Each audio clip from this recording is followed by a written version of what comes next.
श्रीनारायणाष्टाक्षरी स्तुतिः।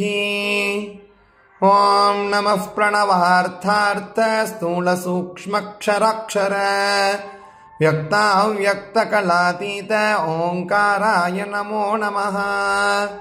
नमो देवादिदेवाय देहसञ्चारहेतवे दैत्यसङ्घविनाशाय नकाराय नमो नमः।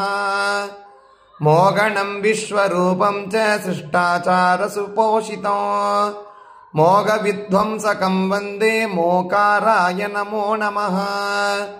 नारायणाय नव्याय नरसिंहाय नामिने नादाय नादिने तुभ्यं नाकाराय नमो नमः। रामचन्द्रं रघुपतिं पित्राज्ञापरिपालकं कौसल्यातनयं वन्दे राकाराय नमो नमः। यज्ञाय यज्ञगम्याय यज्ञरक्षाकराय च यज्ञाङ्गरूपिणे तुभ्यं यकाराय नमो नमः।